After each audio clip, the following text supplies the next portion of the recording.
Hello and welcome back to our playthrough of Gloomhaven 2nd Edition. I'm Emerging Boat, and today we're going to be getting into Scenario 3. But before we get into the scenario, we have to return to Gloomhaven and do some fun stuff like a city event and leveling up. Let's jump over to here. We'll draw our city event this way, and then we'll read it in Foreteller, because I actually forgot that you could do events in Foreteller. Okay, this is city event C03. Give me 1 second and I will get the audio queued up.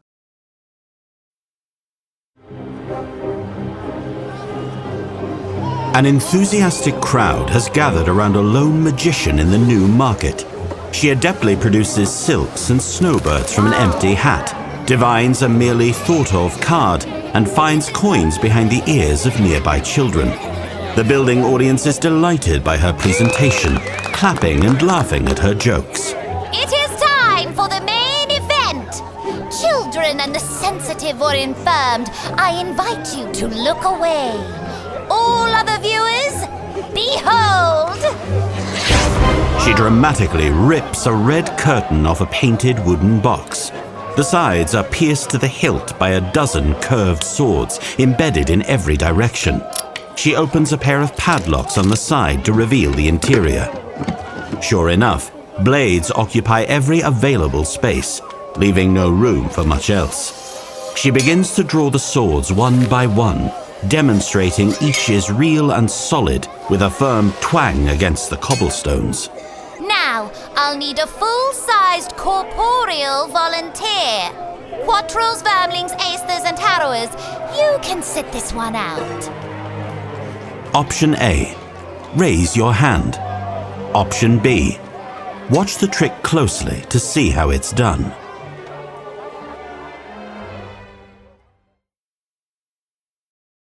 Okay. Option B sounds kind of boring and lame. Let's go with option A, and then we're going to have to select a party member to volunteer. Well, presumably we wouldn't want Raphael to volunteer because she explicitly said no vermlings. So let's have Dwayne volunteer. So we'll select option A here. Read 63.2. Okay, so I'll have to read. Clicking that does nothing. Okay. Let me mark this card as resolved, and then we can go into Foreteller.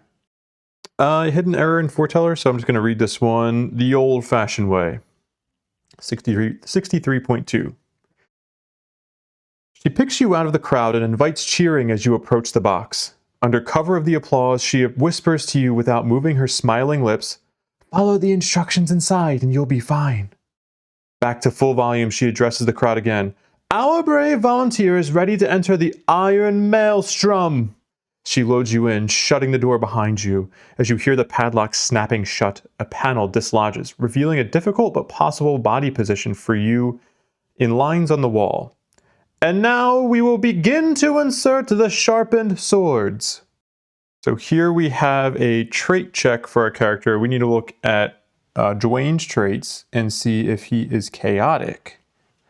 We are arcane, we're outcast, and we are strong, but we are not chaotic. Okay, so here is our outcome. You easily strike the position indicated on the side of the wall and watch with a smile as each blade comes close to your body without piercing you.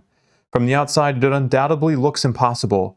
After all 12 are in, the magician removes them and reopens the crate, showing you unharmed. You take a bow and leave the stage, where eager audience members rush up and ask what it was like in there. The magician gives you a wink and a smile, and you decide to keep her secret. Rewards. Gain 1 reputation with any one faction of your choice. That's much better than if we were chaotic, because we would have gotten a wound. Starting the next scenario with a wound if we had been chaotic. Let me see what our current standing is with our factions. But let's give it to the demons. Why not? Alright, so we're now the most aligned with the demons. Cool. I think we can now jump into leveling up. We'll just go this in character order. Let's go Clarissa first. Both she and Raphael are going to level up. And then everybody's got some perks to select here. So let's start with perks for Clarissa. I'm going to remove, so I have a perk from getting these 3 little check box marks. And then she also gets a perk from leveling up. So let's do, we're going to select 2 perks, definitely remove 2 -1 cards. And then let's replace a -1 card with a +1 card. So this is going to make our attack modifier deck significantly more consistent. We should only have 2 -1 cards now, and then the null, and those should be the only negative modifiers that we have. Now in terms of level up card selection, our first option is Stick to the Shadows. It is a top action of on your next 3 attacks, add +1 attack and poison. We get an experience after the second attack, and it is a non-loss card, but it's a persistent card. Then the bottom is a move 3 with a second ability of if you are adjacent to no enemies, gain invisibility. At the end of the round, lose invisibility, and that lasts for the round. So it's kind of similar to a card that Raphael has, the Mindthief, but Clarissa's a little bit better on the bottom because she can do movement. I don't think Raphael's card can do movement. And the initiative on that card is 26. Our second option is Open Wound. Top ability is Attack 4, add Wound, and gain 1 experience if the target is adjacent to any of your allies. The bottom is a Move 6, and the initiative is at 11. I think I'm going to go with Stick to the Shadows here because Open Wound isn't really doing anything like crazy to me. Being able to give her the ability to wound would be nice, but I'm not. We have other ways of getting wound with Mindthief, I think, or potentially we could. But Stick to the Shadows just feels like I like having a card that gives me an option of doing something with a top action, like prepping with a top action if I'm not going to be doing much that round. There's a little bit of a risk that I end up overlapping with the Mindthief and trying to poison. Like we just end up getting too much poison. But I think with a little bit of planning, that won't be an issue, and we'll be able to just get poison on a lot of enemies, hopefully.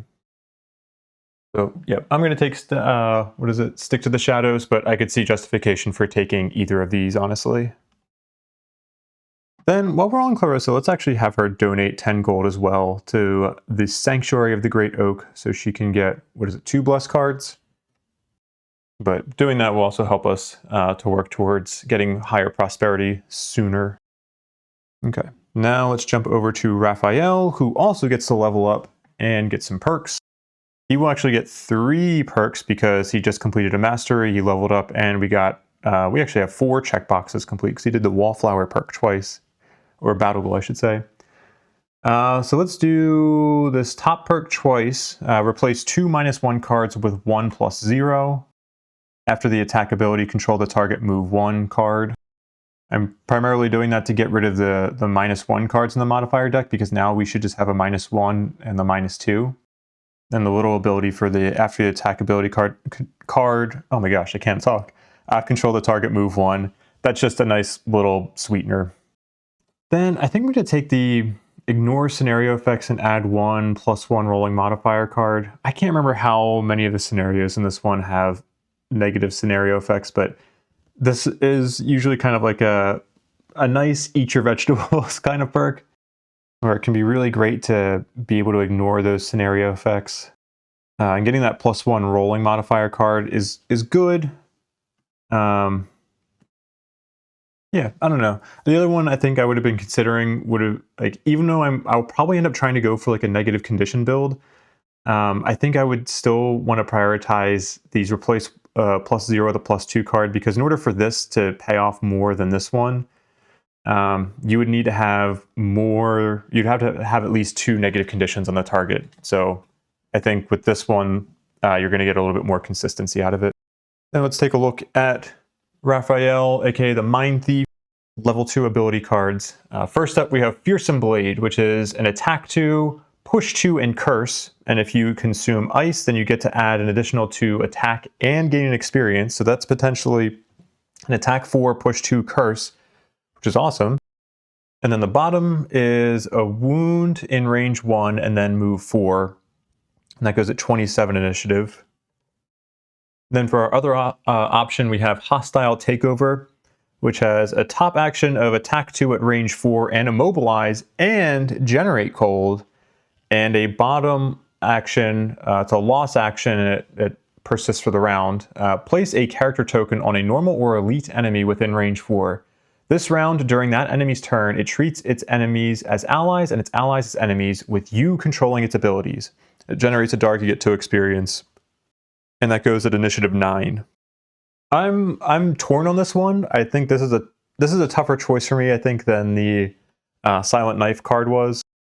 I really want to take Fearsome Blade because I would love to be able to do an attack 4, potentially an attack 5 if you have poison on an enemy or if you have +1 from the Mind's Weakness. But we are just so limited at cold generation right now that like we could do it. I mean, we have a cold, I keep calling it a generator, but I guess it's really an infuser. Like we have a card that can reliably infuse cold, but I think it's literally just the one card. We only have one non-loss card that can infuse that cold, which is that, I don't know, without that cold, Fearsome Blade becomes very lackluster. And I think on that bottom ability, I think I'd prefer the wound to come after the movement. I could see situations where doing the wound first could be more useful. But yeah, I think Fearsome Blade has a lot of potential, but I'm going to end up taking Hostile Takeover because I would like another non-loss card that can generate cold. I love that low initiative. Being able to do an Immobilize at range 4 is awesome for just being able to take an enemy out of a round, like being able to mitigate their attack for that round. And then I think that bottom ability on Hostile Takeover could just lead to some fun turns. So I will be taking Hostile Takeover here. If I were playing a Mindthief later in the campaign and I had, you know, some more prosperity, maybe some specific items, or if I was going to be starting at a higher level, maybe, or depending on who I was partnered with as well, like maybe if I was with somebody else who was generating cold, I might be more likely to take Fearsome Blade. But Hostile Takeover, I think, just adds more tools to our party right now and will be a little bit more reliable. All right, so that is it for Raphael, and then we will jump into Dwayne, and no leveling up for you, but we do get to get 2 perks because you completed a mastery and got 3 checkboxes done for a perk that way.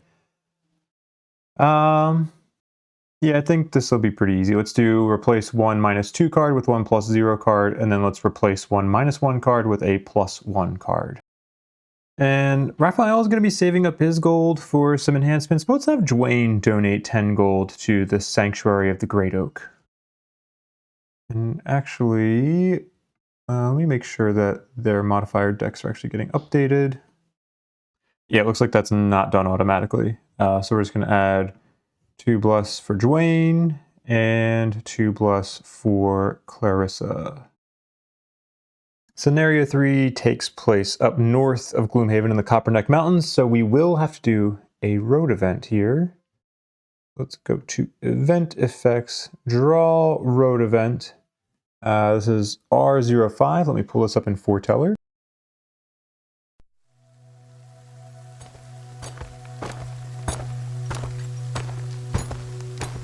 You're a few steps outside of Gloomhaven's walls when a man with a pair of horses and a wagon stops you.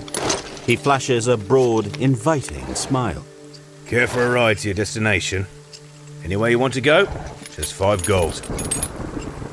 Option A. Take the man up on his offer. Option B.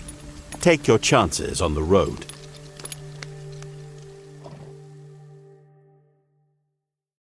I think we can afford to do option A. How do we want to do this? Let's do, select the option here. Okay, pay 5 collective gold. The wagon ride isn't luxurious, but it sure beats having to walk yourself. You arrive at your destination well rested and ready for whatever circumstances are thrown at you. Each character starts the next scenario with strengthen, otherwise... Okay, yeah, I will... That's fine. I'll lose 5 collective gold. Let's select this. Oh, okay. Actually, let's go here. Boom. Resolve event. Oh, you know what? Okay, so maybe I should have done set scenario. Let me get everything into the correct state really quickly. Okay, now I just need to lose 5 gold. Let's just have Clarissa give up all the gold. She's pretty wealthy. She's going to be taking all the loot, and she deserves to be paying some more of the fees here. All right, let me pull up our scenario text in Foreteller.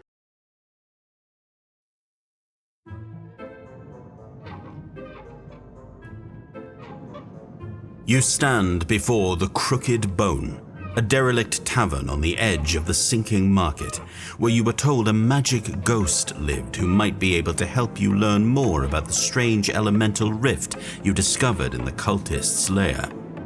As the door creaks open, you see that the tavern has been converted into a messy library full of rickety shelves and stacks of notebooks.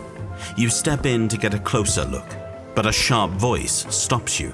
The tavern's closed, in case you can't tell. A translucent figure descends a ladder near the back of the room. You realize this isn't a ghost as you'd been told, but an Esther, an exceedingly rare but very much alive being whose body and mind is split across multiple planes of existence. My name is Hale. I'm a researcher, not a barkeep. If you want ale, I suggest you go elsewhere. In fact, I suggest that either way. You stand there in awkward silence. Hale looks confused. Did you need something else? You share your tale of horror, explaining your discovery of the rift created by cultists in the name of the Gloom. The Esther freezes for a moment, then bursts into a mocking laugh. Oh, please save us from the gloom, oh great all-knowing Esther. She cries, throwing her hands in the air. Then from the malaise, and after that, help us with the doldrums and the guilt of not visiting our mothers as often as we should. She waves you away. Ah, leave me in peace. You turn to go, grumbling about your wasted time, but she shouts after you as you reach the door. Fine, I'll help you. When you look back, Hale is already rifling through stacks of books. It sounds like that portal you found could be corrupted, which means you shouldn't even get close without... Aha! She produces a scroll and spreads it on a table. Okay, here. This text mentions an orb that can amplify its bearer's elemental abilities, so it should at least stop you from getting sucked into a corrupted rift.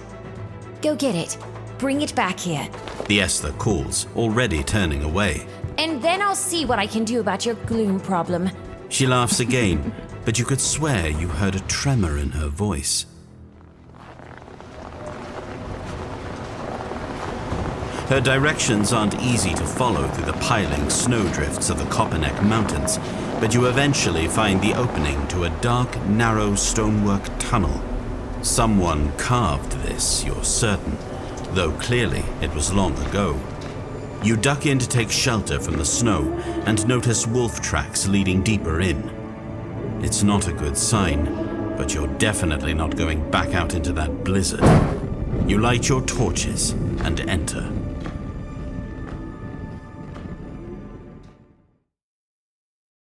Scenario goal.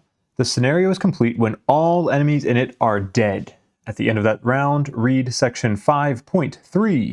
Let's finally take a look at our scenario. Voila! We've got our cave entrance over here with some snowdrifts blowing in, and then we have some hounds and some living spirits here to greet us so kindly. Let's pick some battle goals first, and then we will show our loadouts and we'll jump into the mission. Clarissa, let's see what options we got. Executioner, kill an undead enemy with a single attack action. That's doable for her. Pauper, never collect a loot token from end of turn looting. Ooh, I don't like that one. Pincushion, be targeted by attacks from 3 or more enemies in the same round. I'm just going to take Executioner. That's pretty doable for her. Choose selected card. Okay. Raphael.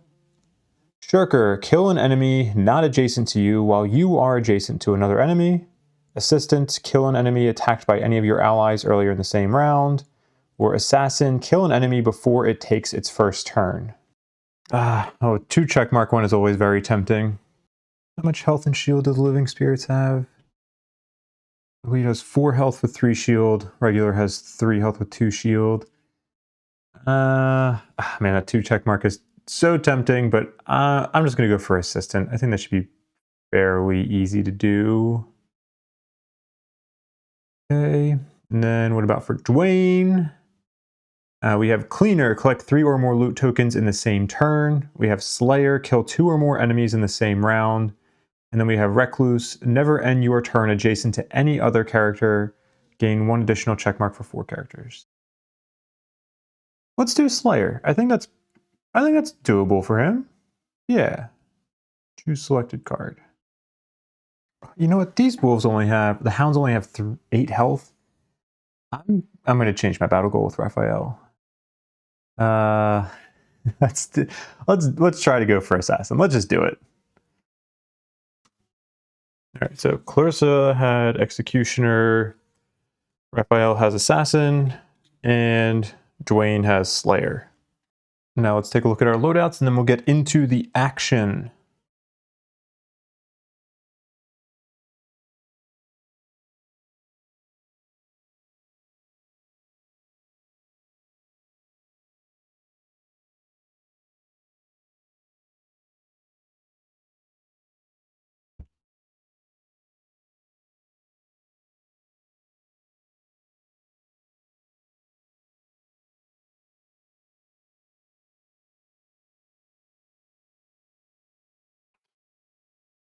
In this scenario, we have the difficulty set at +1 again. Let me get my exhaust tokens on these cards really quickly. Bam! So fast you couldn't even see me do it. I think these starting positions are fine too. Here's what I'm thinking. I originally was going to be planning to go late with everybody, but with these battle goals, I think I want to try to beat the wolves with both Cragheart and Raphael to see if we can get Raphael a kill on one of the wolves, because we have advantage. This is probably going to result in me taking more attacks than I would have wanted, but so anyway. Cragheart, aka Dwayne, is going to go at 13, go early, and step up into a position where he can, we'll probably put him here, and we can have him chuck a boulder at Wolf 6. And we want to generate that earth to be able to set up for next turn. Then Raphael will be going immediately afterwards and moving 1, 2, 3, 4. We'll be going here and getting an attack at advantage. Well, I guess we already have advantage from our strength anyway. But getting an attack at advantage on Hound number 6 there, and hopefully killing him so that we can get both our Assassin battle goal and invisibility, because we really, really need that invisibility. And then lastly, I'm going to go with Clarissa, who is going to go at 93. Do a move 5, probably try to use her boots to get somewhere into like this area, and then use the top of 6 of the shadows to prepare for a big attack next round. And draw. All right, what do we got? Okay, so Dwayne and Raphael are beating the wolves. That's good. Living spirits are... Oh, they're attacking without moving. That's amazing. Hounds are... Ooh, they're moving and doing big attacks. This is where my greed is going to bite me a little bit, because even if I kill that wolf 6, I'm going to be taking at least an attack from Elite Hound 1. Or at least Dwayne will be. Okay, it's not too bad. It would be nice to have been able to avoid that completely, but I am greedy. So Dwayne starts. Go 1. Oop, a little stuck there. 1, 2. Using the bottom of Unstable Upheaval. And we'll do the top of Massive Boulder to do an attack 3 at advantage. -1, +0. Whew. Okay, I'm putting a lot of eggs into the basket of Raphael now, because I need one of them to get a +1. 3 damage to, what was that, wolf number 6, hound 6, I should say. Okay. Then we will generate earth, and that will end Dwayne's turn. Then Raphael is up next. This. All right, come on, buddy. Make or break the scenario early. Make me happy here. Make me proud. All right. 1, 2, 3, 4. Actually, I would maybe want to go here, but I think I'm a little bit safer if I stay here, because I think I'd take less attacks if I don't kill this hound. Yeah, I think that's true. Okay. So the bottom of Pilfer comes out. Well, the whole card comes out. I'm not ripping that card in half, but we discard Pilfer. And this is when I remember that I'm bad at math because I shoot. I was originally going to do a melee attack 4 with Cragheart, which is when I was thinking, oh, I only need a +1 with one of these two to be able to get this kill. I need a +2. Damn it. I could retcon this early. No, I don't want to. I want to get back into like trying to not retcon as much. And Raphael is the only one I didn't do the donations with. Shoot.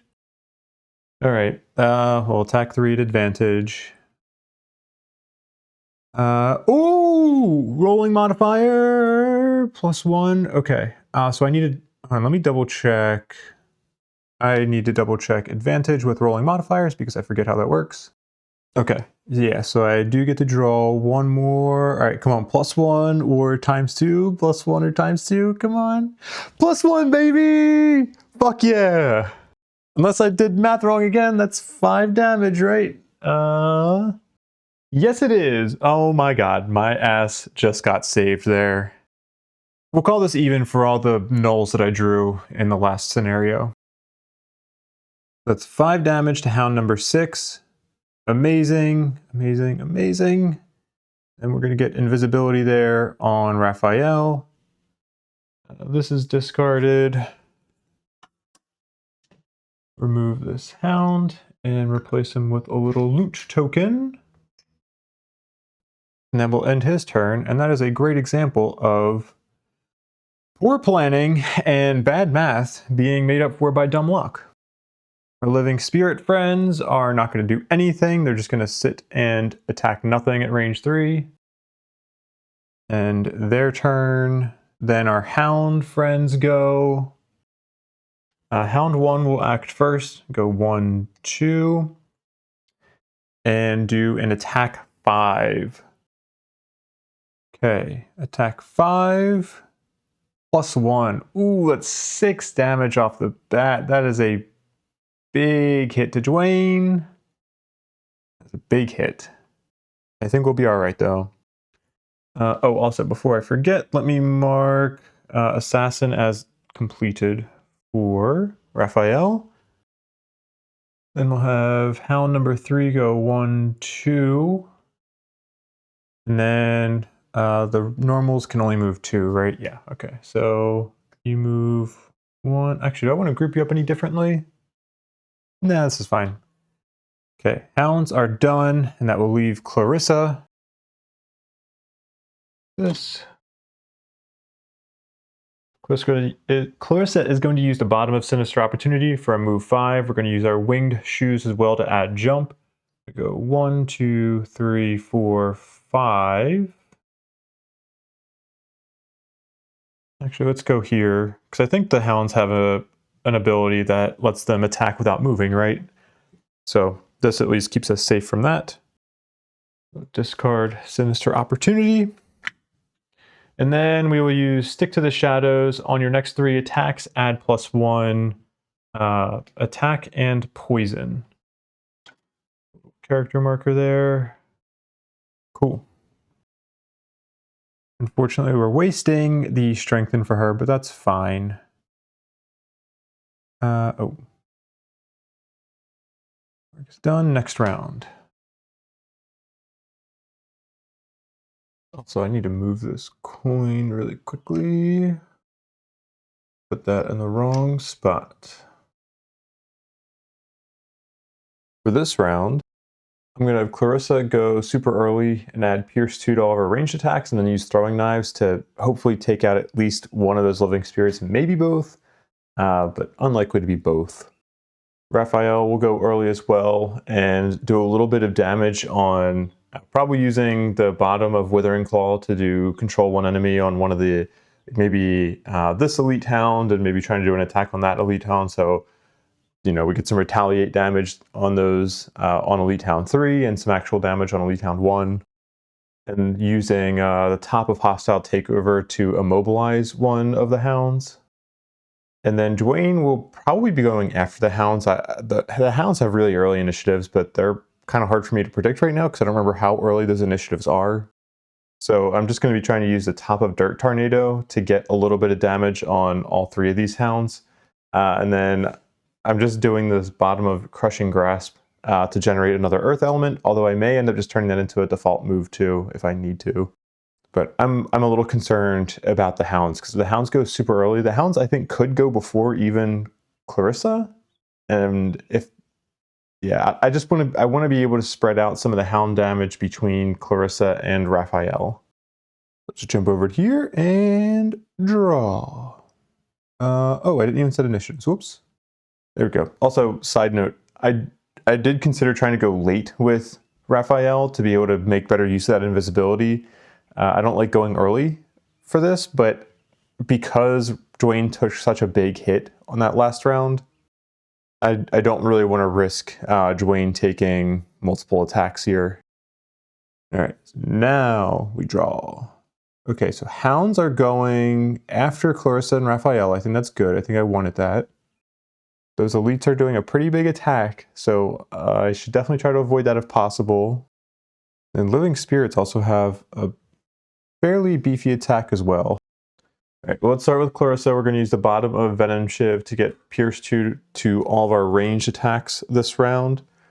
And then we're going to use the top of Throwing Knives. We're going to get an experience for doing that. And we're going to do an attack 2, target 2, range 3, which is actually going to end up being +1 attack and poison. So let's do an attack 3, Pierce 2 on Living Spirit 6 first. Do a little warm up. Oh shoot, that is pretty great. That's better than warm up. I was just fully expecting them to have 1 health left. All right, well it's 6 Pierce 2. Oh, actually, I forgot he had Shield 3, so I was expecting to have maybe a couple of health left. But we end up doing, 6 minus 1, so 5 damage to him, and that does kill him. That is excellent. Oh my gosh, my attack modifier draws this scenario are way better than last scenario. Let's go ahead and swap him out for a little coin there. Also, I'm going to swap out these coins for something that has a little bit more color variety on this map. There we go, that looks better. Also, Venom Shiv should be over here with Clarissa. Then she will do an attack 3, Pierce 2 on this other living spirit here. Go another modifier, -1. Okay, so this living spirit will still have 1 health left. But they are poisoned as well.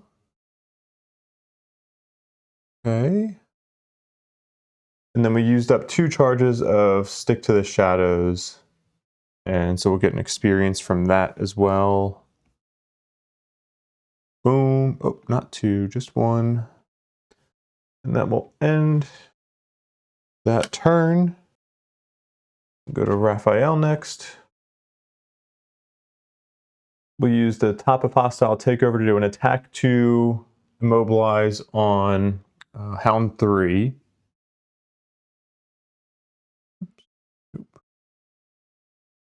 Okay, attack 2, immobilize. That's +0, so that's 2 damage to Hound 3. And immobilize. And we'll generate cold as well. And this gets discarded. Then we'll do the bottom of Withering Claw to do control 1 enemy within range 4. That's also going to be on Hound 3. So we're going to have Hound 3 do an attack 2 on Hound 1. That has to be the monster modifier deck for now. ×2, baby! Hell yeah! Alright, so that's going to be 4 against Hound 1. And then retaliate 2 against Hound 3, and both of them are down to 4 health. Nice. It gets discarded. Then we lose invisibility. Oh wait, well, that's going to go away automatically. So then Raphael's turn is done, and we come to the Hounds. Hound 1 is going to do an attack 4 on Raphael. +0. Okay, so Raphael loses 4 health. And then Hound 3 can't move and there's nobody adjacent, so we skip his turn. And then Hound 8 is going to go here and do, what was that, an attack 2? Yeah, attack 2 on Clarissa. +0, so that is 2 damage to Clarissa. Okay. That ends the Hound's turn. Then we'll go to Dwayne next. Yeah, another area where I wasn't really thinking that well, because I forgot that even if I'm doing a ranged attack, if I'm adjacent to that Hound 1 when I do this attack, I'm still going to get retaliate, and I don't want to do that. So I'm going to have to do the bottom of Crushing Grasp as a basic move 2 to get out of there. So let's go here. And we'll discard that. Then we will consume Earth. And we're going to use Dirt Tornado, get an experience. And we're going to do an attack 2 muddle on, we're going to be centered on the space with the obstacle in it. So we're going to be doing it against all 3 of those Hounds. Let's start with Hound 1. Attack 2 muddle. Hell, did these actually get shuffled in, or did they just get placed on top? This is like my shuffling, like just not actual shuffling. All right, I mean, that kills it. Okay. Hound 1 is dead. Then we'll move on to Hound 2, do an attack 2 muddle. Okay, that's more like it. That's what I'm used to. That's going to be just 1 damage. Oops. 1 damage and muddle. And then Hound 8 we'll do an attack 2 muddle on that. Well, there's our other bless. We've drew 3 of our 4 blesses between Clarissa and Dwayne. It would have been nice if that other bless came on Hound 3 though, because then I would have met my battle goal already. But that's okay. We still got lucky as hell, and that will end that attack and end Dwayne's turn. And lastly, we go with the Living Spirit, the one remaining Living Spirit who's going to do an attack 3, range 3 on Clarissa. -1, so that's going to be 2 damage. Not too bad. And that will end our round. Okay, this will get discarded. On this round, with a little bit of luck, or really mostly just avoiding bad luck, we should be able to kill the rest of the enemies and hopefully set us up for a fair amount of looting next round. My plan is to have Raphael move this Elite Hound closer to him and then do an attack 3 on him. This should get us a little bit of experience and kind of centralize some of that gold. Then next, Clarissa will go and move. I want to get Clarissa to be the one looting all the tokens next round. So I'll probably move her around here and then have her force the Hound number 8 to be moved into a spot where the loot is going to be centralized a little bit more again. And then have her do a big attack and get an experience from the top of Single Out, killing Hound number 8. Then lastly, we'll have Dwayne go. Maybe I'll have him use his boots to avoid getting the loot. Maybe I'll have him collect 1 loot. So he'll be coming out to here, and then trying to get an attack off on the Living Spirit and hopefully killing it. As long as he doesn't draw a negative modifier, then he should kill it. Here, and draw. Okay, yeah, we really want to make sure we kill these Hounds because they are potentially doing big attacks if we don't, but we should be okay. And then Living Spirit is just doing, I mean, what is this card called? Nothing. I was going to say, this has got to be like their nothing special card. Okay, cool. So hopefully we kill the Living Spirit, but not the end of the world if we don't. Raphael starts. We use the bottom of Submissive Affliction to control Elite Hound 3. Move him there. Then we will consume that cold element to... is this the first experience that we're getting with Raphael? I guess we're getting 1 experience there, sorry, and then we're dealing 2 damage to that hound. I'll discard that, and then we will do the top of Frigid Apparition and do an attack 3, generate cold. Attack 3, that is -1, that's okay. We deal 2 damage to that hound, and that will kill that hound. Put another loot token there. And we infuse cold as well. I'm going to try to remember to use the actual correct terminology because I keep saying generate and not infuse. But I assume you get the picture. But actually, I should probably make sure I'm using the correct term because I don't know for the... Yeah, in case people who are watching this and English is not the first language, I want to make sure I'm using the right term because I don't know how the terms translate into other languages. Anyway, that'll end Raphael's turn. We'll go to Clarissa's turn. Clarissa's feeling generous, so she's going to move 1, 2, 3, have hound number 8 move there. That'll end the bottom smoke bomb. Then we will use the top of Single Out. We'll do an attack 5, gain an experience. Attack 5 plus 0, great, no null. So that will kill that hound. Putting that loot right there for Dwayne. And we get an experience for that for Clarissa. And that'll discard that. That'll end Clarissa's turn. And then the hounds will go, but the hounds are all dead. I just have not been tracking that. Actually, sorry, let me make sure I'm tracking the damage correctly here. So this would have been -2. Then Clarissa went. This would have been 5 damage. Okay, so now we are on Dwayne's turn. Oh, and Stick to the Shadows is done now.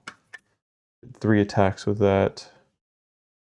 And Executioner is done because she executed that Elite Living Spirit earlier. Dwayne will use the bottom of backup ammunition and the Weathered Boots to move 4. 1, 2, 3, 4, landing on a loot. Oh, thank you, Clarissa. We appreciate your generosity there. That'll give Dwayne a loot.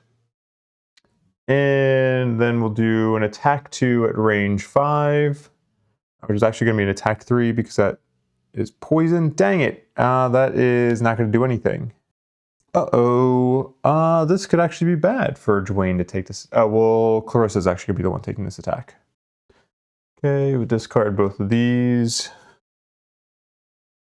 End Dwayne's turn, and Living Spirit will go and move. Just want to have to move 1. And attack Clarissa for 3. -2, excellent. That's just 1 damage to Clarissa. That'll end the round. Yes, confirm.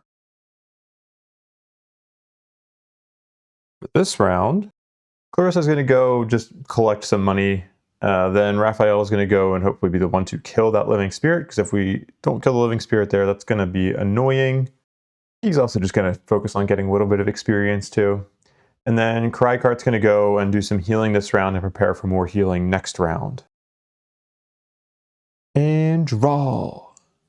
Clarissa's going to do the bottom of Swift Bow and go 1, 2, 3 back to her space. And she's going to collect these 3 loot gold tokens. 1, 2, 3. And she's not going to do anything with the top of Finishing Strike. And that will end her turn. Then that's going to bring up Raphael's turn. Raphael is going to go use the bottom of Perverse Edge. And we're going to use that cold. I think we can do this because we're going to use that cold to do a stun. We just don't have anybody to target with the stun.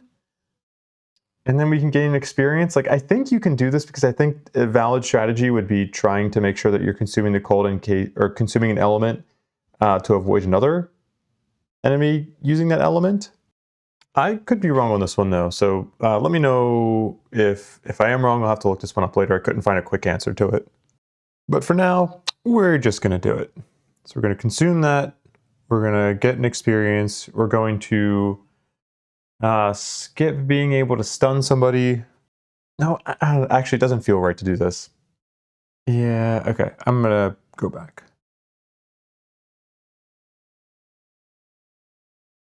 Because I think we have to be able to perform some part of that ability to be able to gain that experience. All right, so we're going to skip that part. We're just going to go 1, 2, 3.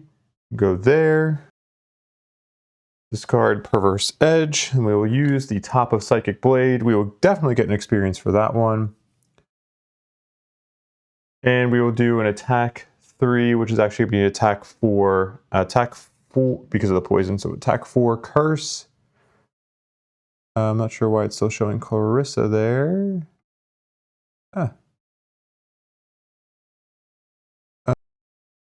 What does that say again? After the attack, ability, control the target, move on. Okay, it's not going to matter because this living spirit is going to take how much damage total? 2 damage, and the curse does not apply because we killed it, unfortunately. Okay. And that'll put that there. And end Raphael's turn. This living spirit is dead. Put that there.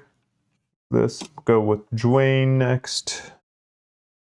Dwayne's going to use the top of Burrow to do a heal 2, target 2, and range 3, generate Earth. And we're going to be kind and heal Clarissa and Raphael first.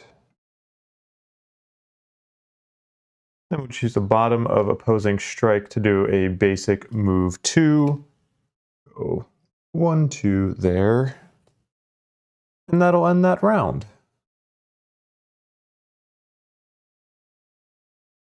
For round 5, Dwayne's just going to do a bunch of healing, and then Raphael is going to... I think I'm just going to have Raphael move on to that loot, or just take one of those loot tokens. I could use the Mind's Weakness just to get another experience and swap that in and have that ready for next round, but I think I actually want to keep Psychic Blade out because we have a lot of enemies with Retaliate on them, and Psychic Blade is a great negator for Retaliate. Counter, I guess is a better term. Go here and draw. Dwayne will go first. I think I am still going to end up long resting with Dwayne, so I'll use the bottom of Avalanche first. We're going to consume that earth and get an experience. And we will do a heal 2 on Clarissa. That way she'll be back up to full health after her long rest. I'll discard that. And then we will do the top of Rumbling Advance on Dwayne and heal 4. Generate another earth, or infuse another earth. I'm so sorry. I'd say I'd get that right, but that's gonna be a while. I'm just so used to saying generate, but we're gonna infuse that earth. That'll end Dwayne's turn and bring up Raphael's turn. Raphael is just going to do, let's say, the bottom of, it doesn't really matter. We're just gonna go here. Do a basic move 2 to land on this loot. Give a loot to Raphael. And then we're going to do a basic attack 2 on the top of Mind's Weakness. And keep out Psychic Blade. And end Raphael's turn. And then Clarissa heals for 2 and gets to pick the card that she loses. I mean, I think the quote-unquote right answer here would be to lose Swift Bow because it's a middling initiative. I have some other ranged attacks. Like, I don't need Swift Bow, but I really want to keep that bottom action for one more rest cycle, I think. So I'm instead going to lose Flanking Strike. I might regret this, but I have other big moves. I have other really early initiatives, and I've been finding it easier for me to do the attacks where I'm attacking somebody who is adjacent to none of their allies as opposed to one of my allies, because at least right now I'm trying to get into the back line, I think, often for these living spirits. And we will refresh our spent items, and that will end that round. All right. This round I'm going to have Raphael and Dwayne do their long resting, and I'm just going to have Clarissa go and pick up that last little loot token and prepare for the next room by getting Stick to the Shadows ready for some of that extra attack and poison.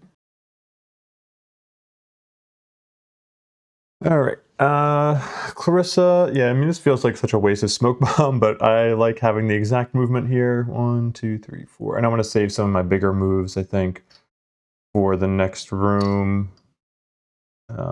I can get this, but I could see myself regretting using smoke bomb when I'm not actually using it for that bottom, especially since I kept the attacks that do better when you're attacking enemies that are again adjacent to none of their allies, and smoke bomb is really good at being able to make that happen. But I mean, she has a smaller hand size, so sometimes you're just gonna be doing things at inopportune times. Then we'll use the top of Stick to the Shadows, put that there, boom. Oh, and I need to actually give her that loot, for loot. That'll end her round, and then Raphael will go. We're not going to discard Psychic Blade because after we lose a card, we're going to end up with 8 cards in our hand for next round, so having an even number means I want to keep that. I just benefit from being able to keep that Psychic Blade out. But for our Mindthief here, I'm going to lose Withering Claw for this rest. With so many enemies that have Retaliate, I like being able to have Psychic Blade, and then I don't really want to lose the Mind's Weakness because I want to have at least 2 augment abilities that I can switch between. And I don't think I really want to lose anything else just yet. Plus, it's a relatively middling initiative for Mindthief. It's at least not one of his fastest cards. Raphael is done, then Dwayne goes, and look at that, we're all back to full health. For Cragheart, though, I'm going to lose, I think I'm going to lose Opposing Strike. I'm just not getting into melee as much with him in order to be able to get into position to do that positioning. It's not too hard to do it. I don't know, I just have not been successfully doing that with him, or at least not focused on it. We will refresh our Weathered Boots. And with that, we will end the round. Now we're getting back into actual combat. Unless this next room just happens to be totally empty. We're going to have Dwayne go and open the door. Probably needing to use his Weathered Boots to get a little bit into the doorway here. And then use Massive Boulder. It's a little risky to do this range 2. I really, really want to be able to get an extra range on Massive Boulder because getting range 3 would make a huge difference, but I'd really like to be able to generate Earth on his turn, and I want him to be going first to open that door to potentially take the brunt of any attacks of enemies that might be able to make it into range of him. Like, honestly, it would probably be better for me to do something like Earthen Clod instead of Massive Boulder, just because it has so much more range on it. Actually, yeah, you know what? I'm changing my mind. We're still going to have Cragheart go first, but I don't want to risk him not being able to attack, so instead we're going to guarantee that we can generate this Earth. We're going to use the bottom of Rumbling Advance into Weathered Boots to be able to get in the doorway, and then we'll be using the top of Earthen Clod for a high range attack. That should give us less variance in our plan. Then Raphael and Clarissa are both going to wait towards the end of the round to come into the room, with Raphael trying to use his high range Immobilize attack so that we can immobilize an enemy for next round.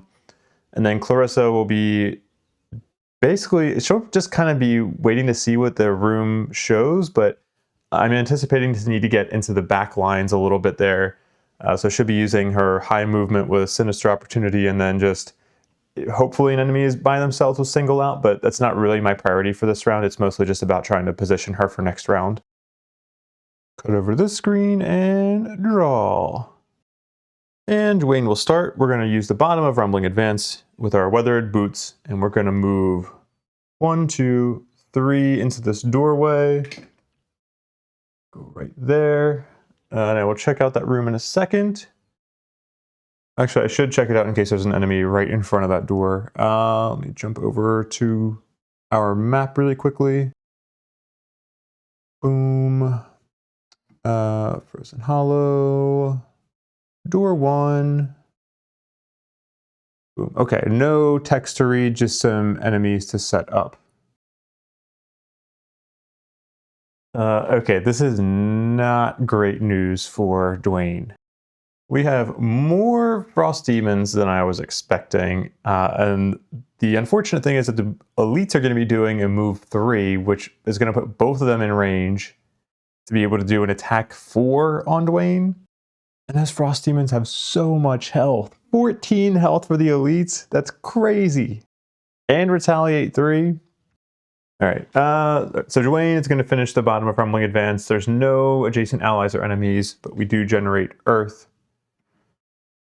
Do that. And infuse Earth. I'm correcting myself. Give me like 20 more videos and I'll probably be getting it correct 50% of the time. That's going to discard Rumbling Advance. That'll go away. Then we're going to do the top of Earth and Clod. And oh boy, which elite frost demon do I want to hit? Actually, I maybe actually want to go for the normal 4, because if I hit normal 4 with Dwayne and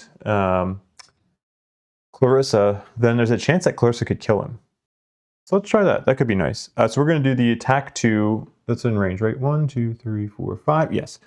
Attack 2 on Frost Demon number 4. +0. Okay, cool. Frost Demon 4 takes 2 damage. Discard Earth and Clod. And that will end Dwayne's turn. We now come to Living Spirit, who's going to fly to... So I think they'll just come here. And they can't get in range of anybody. They can't heal themselves. So that will end their turn. Frost Demons go. The elites are going to move 3 and attack 4. Ugh. All right, so this ice will get generated. Do that. And then we're going to move 1, 2, 3. Actually, no, wait, we can have this Frost Demon go here and block the space for Frost Demon 5. That's still 3 movement for Frost Demon 3. Hell yeah. Okay, I think this is valid. So this Frost Demon is going to do an attack 4 +0. That is going to be 4 damage to Dwayne. Here, -4. Then, then this Frost Demon's going to go move 1, 2. Would it just move here? No, because this is still shortening its path. Technically. Haha, you loser, you can't attack me. This does mess up Clarissa's attack a little bit because I don't think we're going to be able to get into range of a enemy that's by themselves, but better to mitigate an attack 4. Then this normal Frost Demon 2, what's this arm? We'll move there. And then this one will move 1, 2, go there. That's going to end the Frost Demon's turns. And we'll go with Raphael. Move this out of the way and push these cards up into view. Okay, surprisingly, I have a good idea here. I think it's a good idea. I am going to do an attack 2 range 4 on Frost Demon 3. That's going to be attack 2 immobilize. Ooh, +2. All right, so that's 4 damage to number 3. And you are immobilized. And we're going to generate, well, I guess ice is already infused. It's already infused. Haha, I got that term now. Then we're going to do the bottom of Pilfer. And go 1, 2, 3, 4. Go there. Discard that. And that way I can try to stun Frost Demon 5 next round and get out of there. That will end Raphael's turn. We'll go with Clarissa last, who is not going to have as great as a turn as I was hoping for.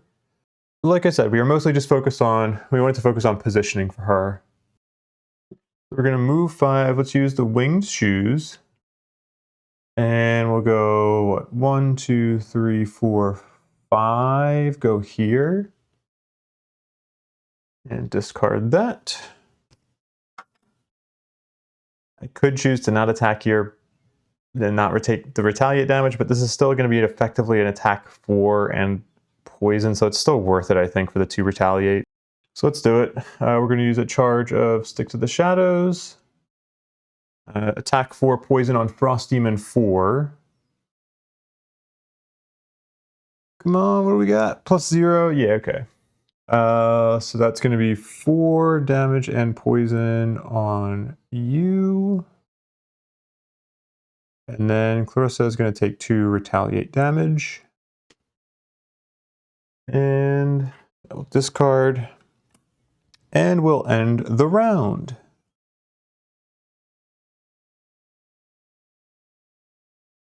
For this round, which is round number 8, we're going to go early with Clarissa. And Clarissa's going to do... Ooh, sorry, I just hit my microphone. Clarissa's going to do a move similar to what she did in the first room. She's now going to use Venom Shiv to add Pierce 2 to all of her attacks. And she's going to try to kill this living spirit and then we'll probably do a little bit of damage to Frost Demon number 3. Then Raphael will go right after, use that cold to stun Frost Demon 5, and then actually first we would probably go with Hidden in the Shadows to do an attack 3 at advantage on Earth Demon 4 there. That should almost guarantee to be killing him, which will then allow our little vermling friend to go invisible, and then they can do the stun and move, and probably do some like path blocking here, maybe in case this Frost Demon 2 has the ability to get into range of Clarissa. Maybe we can prevent that. Then Dwayne's going to go, and I'm not going to be taking advantage of that Earth that I generated. I went out of my way to create it for this round, but I think actually I'm going to try to do set us up for a loss action next round that I think I can hopefully use to kill both the elite Frost Demons. And so this round I want to get a little bit more damage on Frost Demon 5, so we're going to do this massive boulder on that Frost Demon. And then we need to use a little bit of movement to get out of range of Frost Demon 3 because that one is immobilized. So as long as we're not adjacent, we should be able to avoid getting hit by that one. Go here and draw. Okay, so we are beating... Ooh, the Frost Demons are actually beating Dwayne. I wasn't sure about their initiatives. At least they won't have that cold to do the heal too. And that immobilize actually will be okay. That's not a big deal that they're about to do. Okay, so I think that should be fine. And then Living Spirit will hopefully be dead, but an attack 2, oh, target 3, that would be unfortunate. Well, Raphael should be invisible by that point, and the Living Spirit wouldn't be in range of Dwayne anyway, so I think it would just end up being an attack 2 on Clarissa. Okay, but Clarissa will start. We're going to use the bottom of Venom Shiv to get Pierce 2 on all of our ranged attacks this round.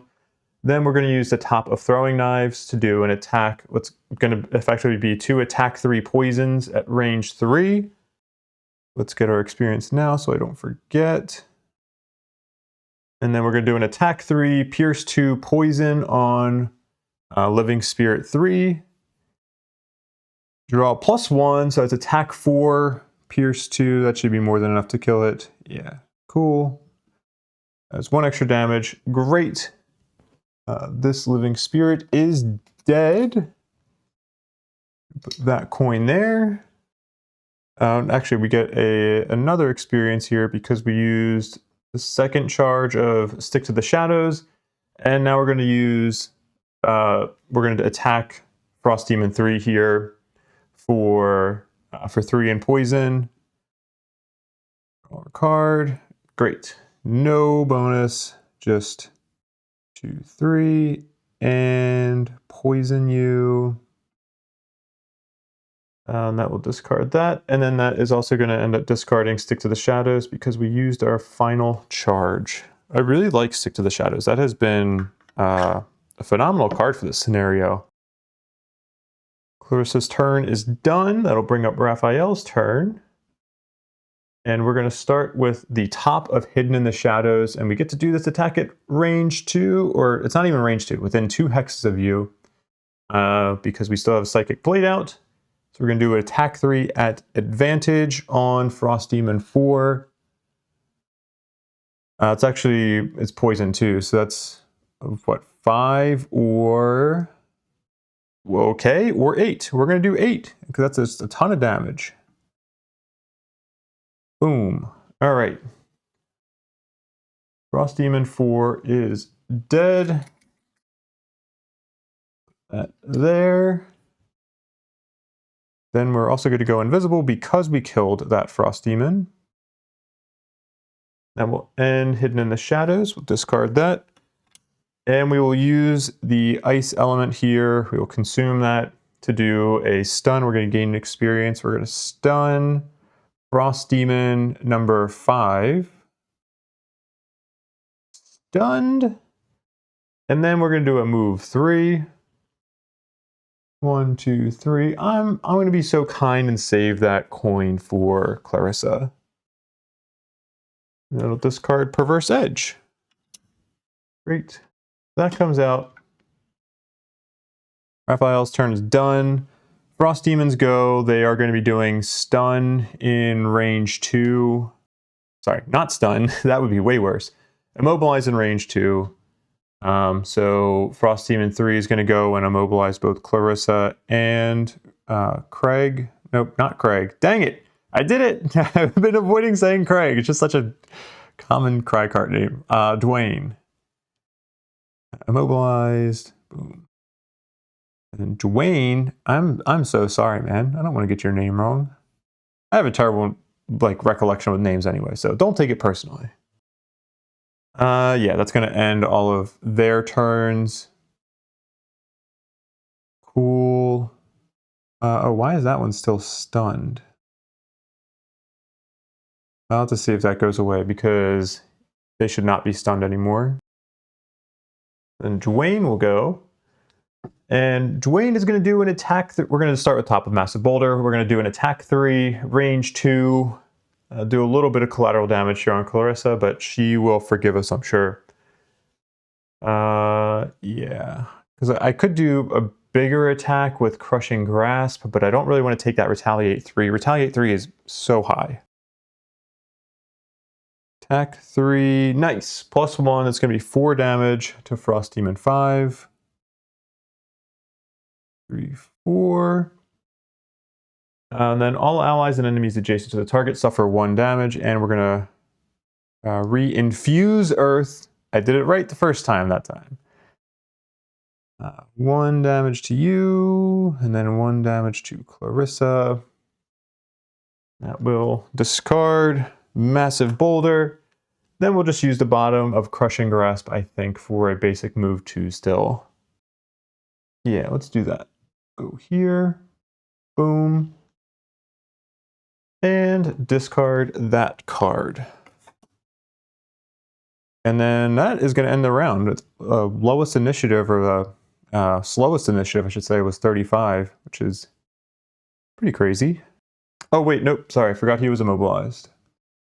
So we'll have to save your movement for next round, but that should be fine. Cool, okay. Next round. We need to discard Venom Shiv as well. Here's where we're going to try to set up Dwayne to complete his Slayer battle goal. Once again, we're not going to be making the best use of invisibility because we're not actually initiative weaving with Raphael. We're going to be doing an attack 1 on the bottom of the Mind's Weakness and the attack 3 on the top of Frigid Apparition, just to try to get some extra damage on Frost Demon number 5 there. Then Dwayne will be going shortly after and getting into position with the bottom of Unstable Upheaval, and then doing that top loss action of Avalanche, hopefully killing both the Frost Demons. I really wish I had advantage in some way on this attack, I think my attack modifier deck is looking okay right now. So I checked and I think I had drawn all 3 of my -1s. So the only negative one in there right now should be the null. So then even if we're getting +0s, an attack 6 would be enough to kill Frost Demon 3, and an attack 6, hopefully Raphael's done enough damage on Frost Demon 5 that an attack 6 should kill that Frost Demon as well. But knock on wood, we just need some luck from that modifier deck. We've gotten a lot of luck with it already, so I might be asking too much this scenario, but hopefully our luck continues there. And then Clarissa, I could have had her go early and do like a basic attack too. Like the immobilize on her kind of stinks because I can't do my loot that I really want to be doing, and I can't really do much. So she's basically just going to be waiting for Frost Demon 2 to come into range and get a little bit of a ranged attack on him. We'll go to this screen and then we will do the draw cards button to see what our Frost Demon friends will be doing. Move and attack. Is that nothing special? No. What is that called? Hasty Assault. If these were Frosting Demons instead of just Frost Demons, then maybe it'd be called Tasty Assault. Huh? Huh? Yeah, I know. That joke probably just guaranteed that I'm going to draw the null in my modifier deck, but you know, we'll see if it was worth it. Okay. Well, Raphael is starting off because Raphael is just such a little speedy boy. We're going to do the bottom of Mind's Weakness first. Not that it really matters, but I'll do an attack 1. We still have Psychic Blade out, so we can do this within 2 hexes. Attack 1 wound on Frost Demon 5, which will result in 1 damage. We don't have to worry about that retaliate. Wounded. Okay. Then we will do the top of Frigid Apparition and do an attack 3 on Frost Demon 5. +1, that's great. Adds 4 more damage to that Frost Demon. And then we will infuse ice. Haha, I did it again that time. I got it right. I'm getting there. I'm getting better. Did I get any experience on those? Oh, no. Yeah, when I'm not switching between augments a lot, I'm not really getting as much experience with him, but that's okay. I think the scenario is going pretty well so far. So that'll come out. Push up these cards so that Dwayne can go. We'll start with the bottom of Unstable Upheaval. Do a little move 1 into that space. There. Discard this. Then we will do the top loss of Avalanche. We're going to be consuming that Earth element. We're going to get 2 experience from this attack. Doing our first loss action of the scenario. And do an attack 6 on... Who do I want to start with here? Let's start with Frost Demon 3. Alright, come on. Come on, please. Just a little bit more luck with this.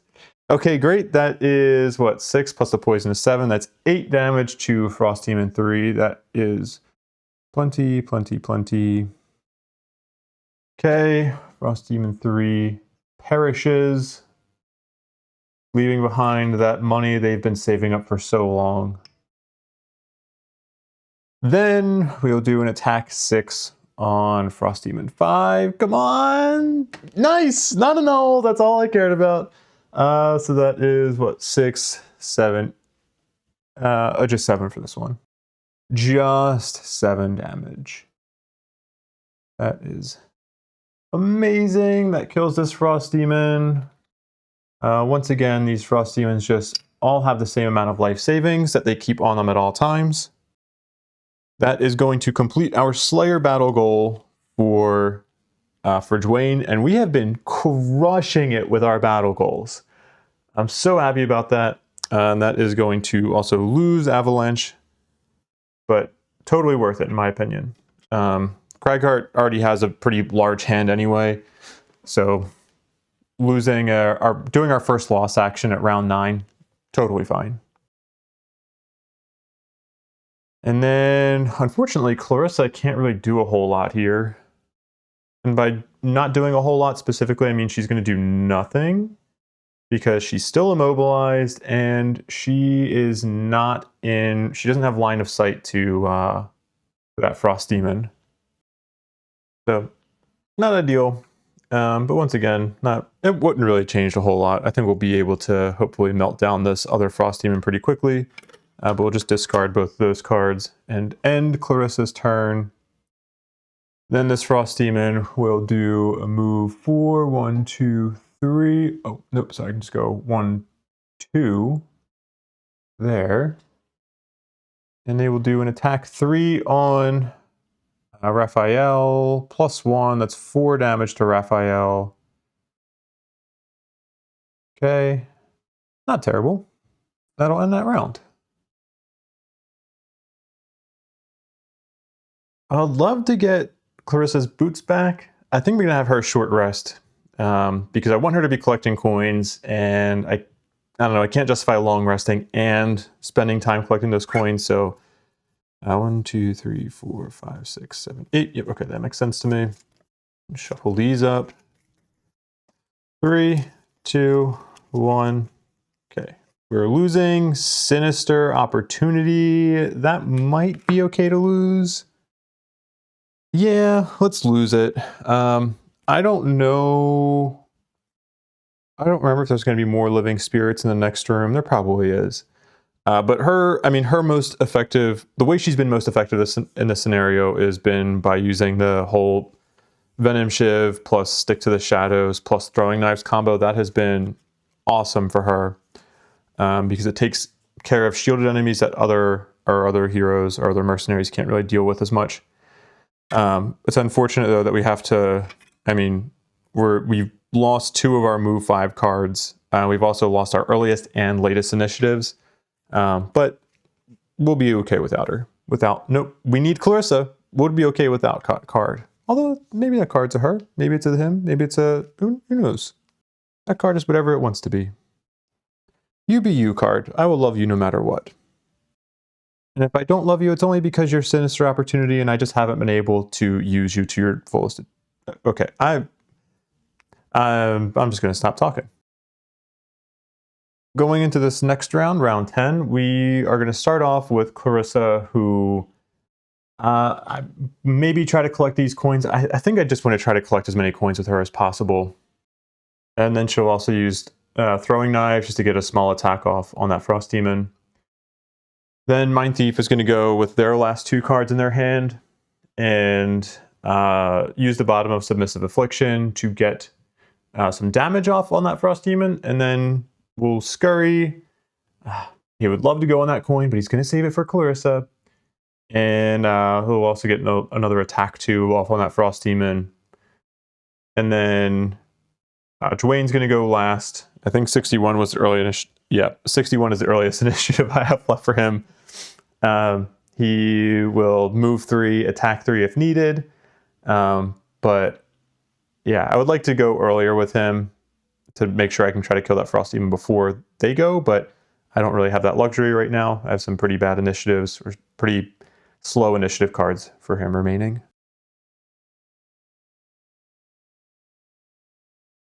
Let's see what that Frost Demon be doing. Move 4 and shield 2. Boo, I don't want you to be shielding. I was going to do a bunch of small attacks against you. This is not fair. It's rude, Frost Demon. It's rude. Oh, all right, at least Clarissa can go first. She'll do an attack 2 on that Frost Demon. At the top of Throwing Knives. Nice. +1. That's 3 damage. Oh, it's so amazing having so much better attack modifier decks. It's like honestly wild to me that we've already been able to get 3 perks with both Clarissa and Raphael and 2 perks with Dwayne this early. I have not tended to focus on masteries as much early in the campaign. But I figured since I was going to be doing the playthrough videos, I was like, oh, well, I'll try to focus on it just because maybe it's helpful for people to kind of see how we play around that. And it's been incredibly helpful. Honestly, you could probably argue that it's more valuable to do it. The earlier you can do the masteries in the campaign, the better it is because the first characters that you make aren't starting off with any perks. Anyway, did I gain an experience with Clarissa? Let me undo things here to see. I did not. Okay. So gain that experience. Discard throwing knives. Oops, nope, wrong deck. Then we'll use the bottom of Swift Bow, and we're going to go 1, 2, 3. And we will loot these spaces. Oh my gosh, if I can pick this up. Come on. There we go. Good job, Emerging Boat. You can pick up money. And I'll discard that. We need to get two more gold for Clarissa, or coins. And I have an odd amount of cards in my hand with her, right? 1, 2, 3, 4, 5. Yes. Okay, so let's use the stamina potion now. And let's just get back. We're going to get back Swift Bow into our hand. So that way we can use it again in this room to try to help collect more of that sweet, sweet loot. Then that will end her turn. Unfortunately, the Frost Demon is going next. Old Frosty. Already in melee range, they're not going to move. They're going to do shield 2. I love having these icons both here. It's so amazing. No fire. Okay, so that's done. Frost Demons are done. Raphael goes now. Slide this up. We're going to do the bottom of Submissive Affliction first. So we're going to have this enemy move backwards 1. And we're going to consume that cold. Be able to cause 2 direct damage. And we get an experience for that as well. Okay. And then we will use the top of Scurry. Let's go 1, 2, 3 there. Oh, I forgot to put a door here. There we go. Then we will do attack 2. We still have Psychic Blade active. Psychic Blade has been amazing for this scenario. Do attack 2. +0. That's just 2. Oh, wait, nope. No damage because that Frost Demon is shielding for 2. Honestly, we might be able to use this to our advantage because this can probably just help us farm off more attacks on that Frost Demon. So, probably okay. Raphael's turn is done. And then lastly, we will go with Dwayne. Oh, I could have maybe used the Poison Dagger on that last attack with Raphael. You know what? Sure, why not? Let's have done that. A little bit of retconning, but I think it's okay. Boom. Okay, so poisoned. Then Dwayne will go and move a 1, a 2, a 3. Go there. And discard Dirt Tornado. Then we will use Crater. Do we have an Earth? No, we don't. So we're just going to be doing an attack 3. Nothing crazy. Attack 3 at range 3. He is poisoned, so it's attack 4 times 2. 8 minus 3 is 6. Or 8. What? 8 minus 2 is 6. What the heck am I smoking? So that does still kill this Frost Demon. Drop their hard-earned life savings that Frost Demons everywhere have agreed that they will all get the same amount and put it right there. Cool. Raider is discarded. And that ends our round 10.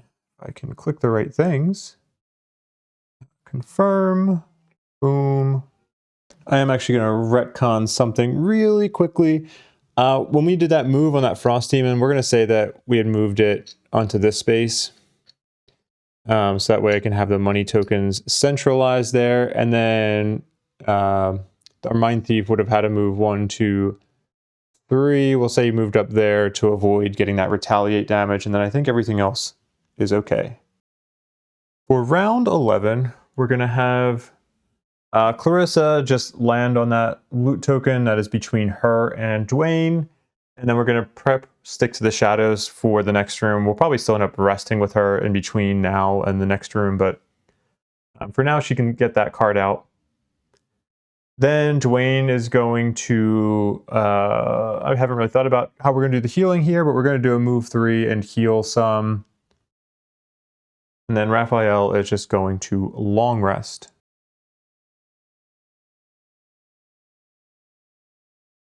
Clarissa will use the top of Stick to the Shadows. We'll put that in her persistent ability area, get a character token on there. And then we'll use basic move 2 on the bottom of Venom Shiv and land on this loot token. I think is that 7 tokens that we have? Yeah, okay. Great. Clarissa's turn is done. Am I on the right screen? I am on the right screen. Haha, I've been pretty good about that so far. For this healing, let's do the top of Burrow now. And we will do heal 2 on both. Yeah, Clarissa and Raphael are in range, just to be able to get Raphael up to full health. Clarissa may not be long resting until the next, or before the next stream. I'm not positive. Let's top off some of her health or get it close.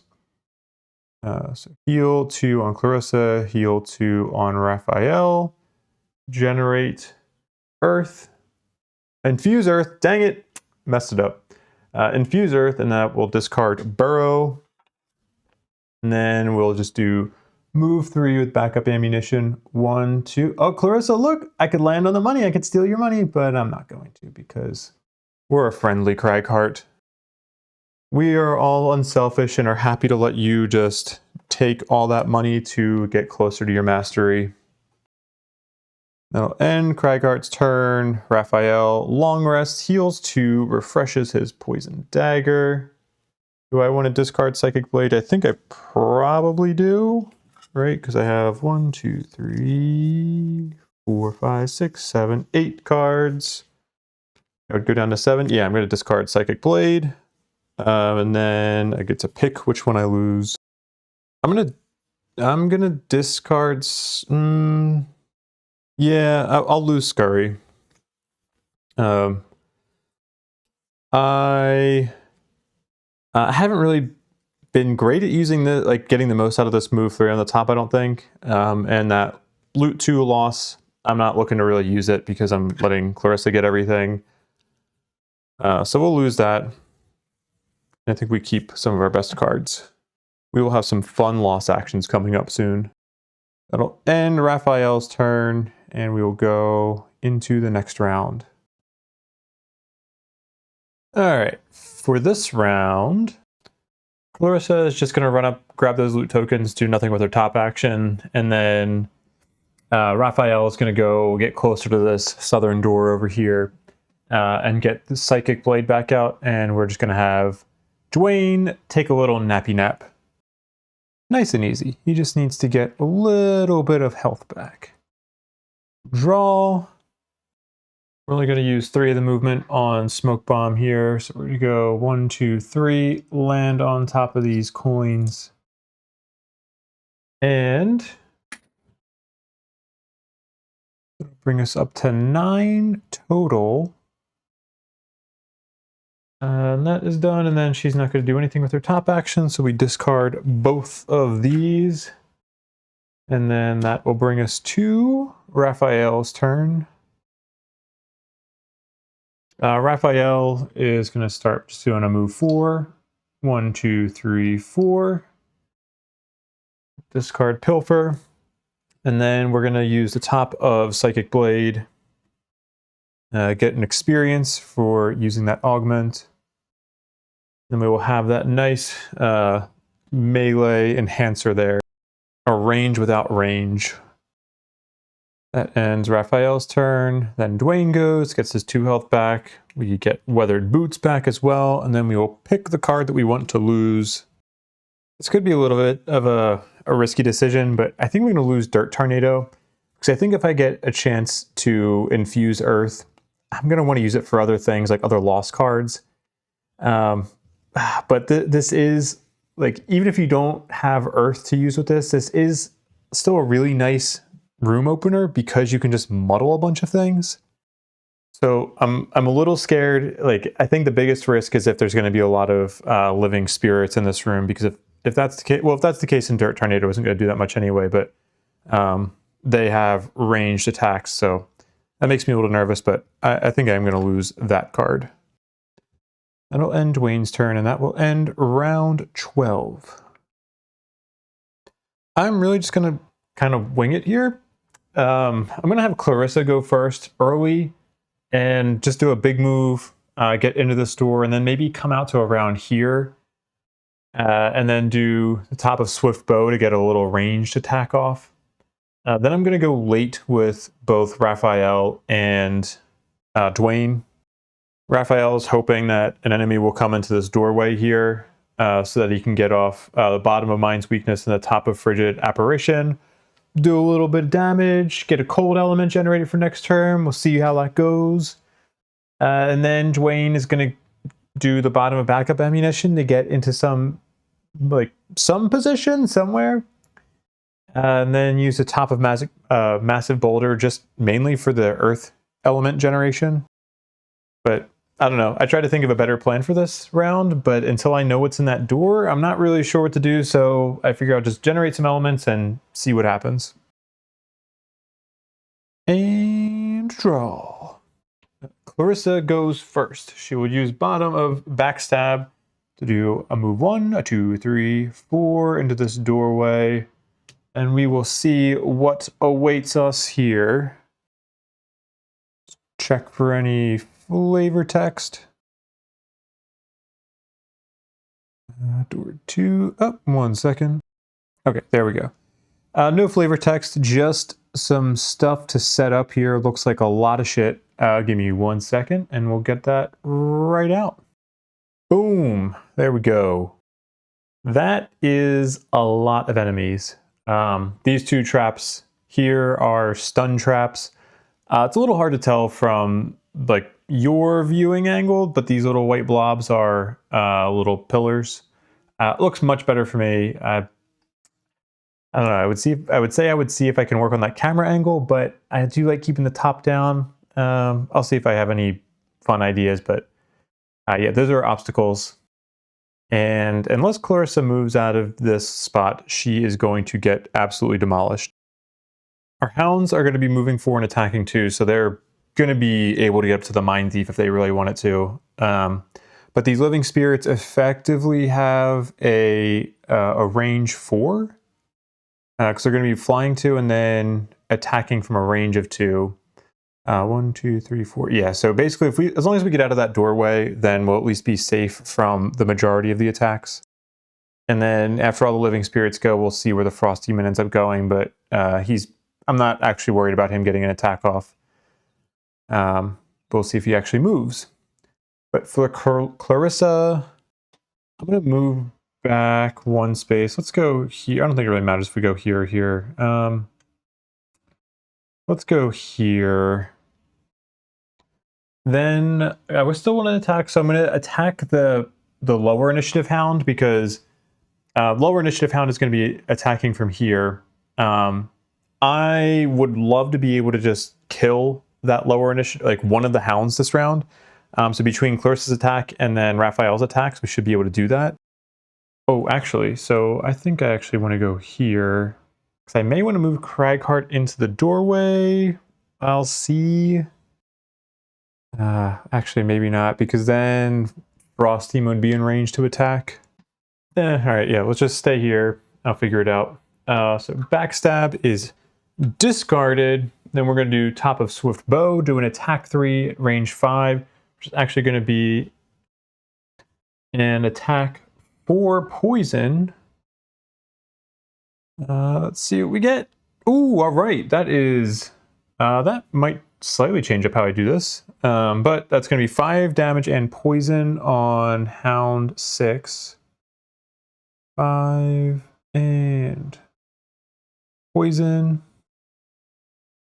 And that will discard this, and that'll end Clarissa's turn.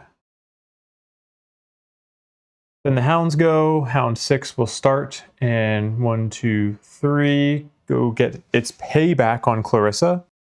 That is going to be an attack 2 plus 0, so 2 damage to Clarissa.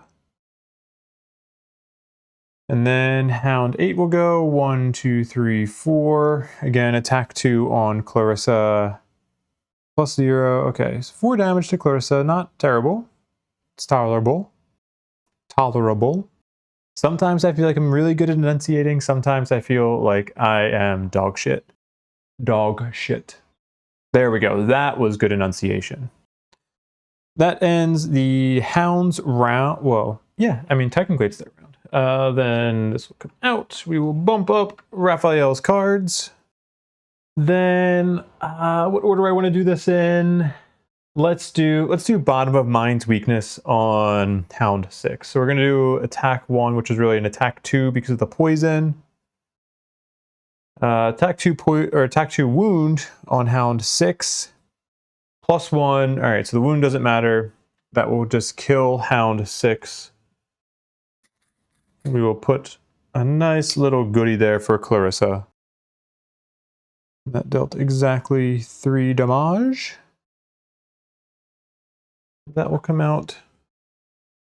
Then I'll do the top of Frigid Apparition on Hound 8. Let's also use Poison Dagger on it. I'm actually going to do it before I declare the attack this time, as I should be doing. So we're going to do an attack 3, poison.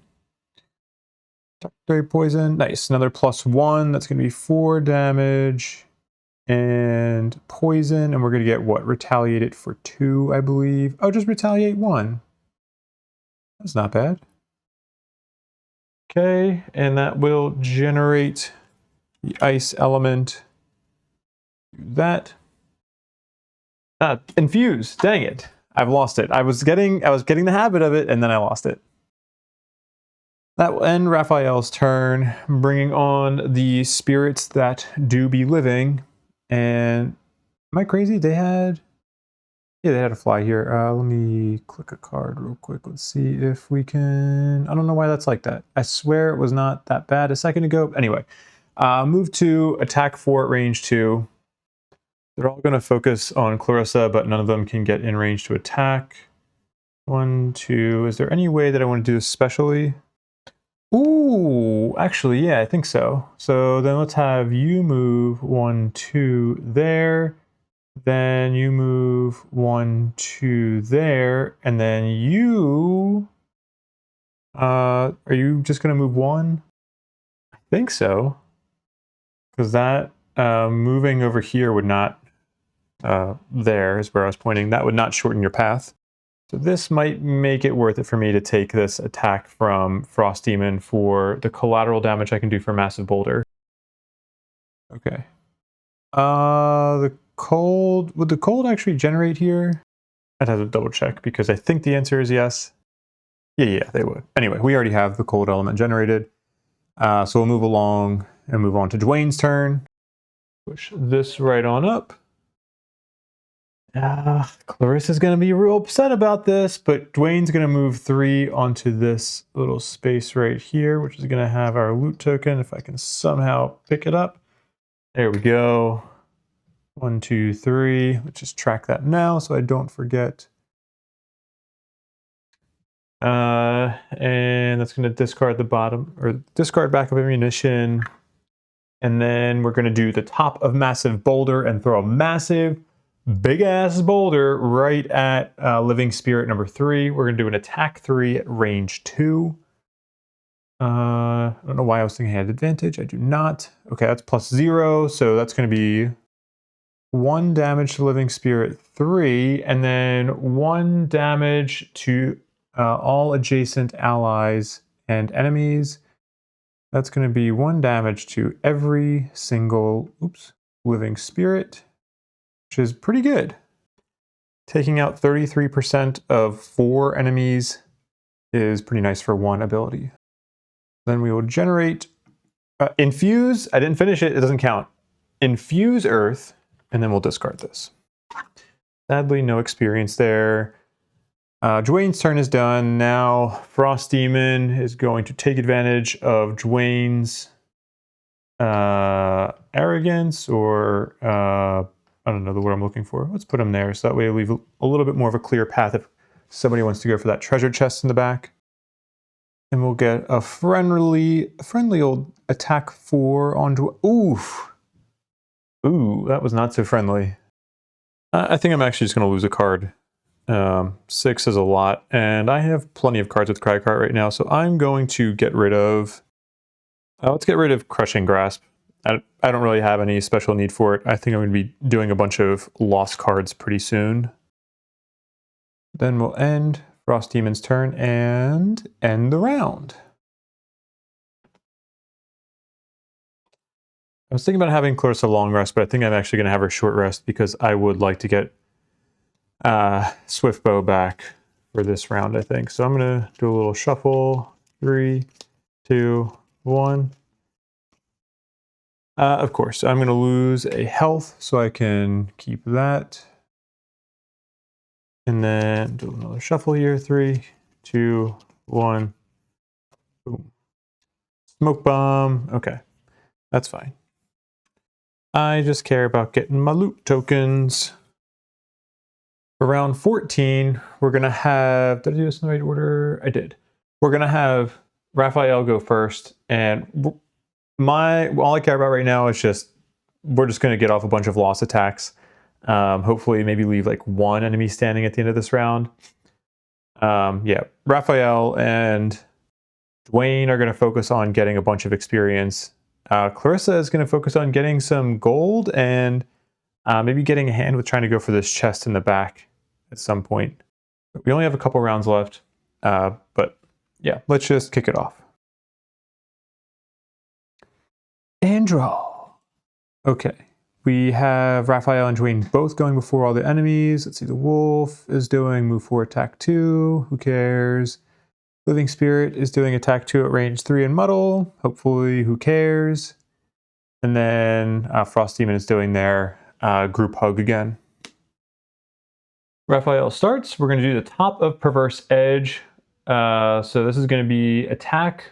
What is ultimately going to be an attack 6 because it's poison. So we're adding 3 total. Yeah, so attack 6, and we're going to gain 1 experience and generate dark.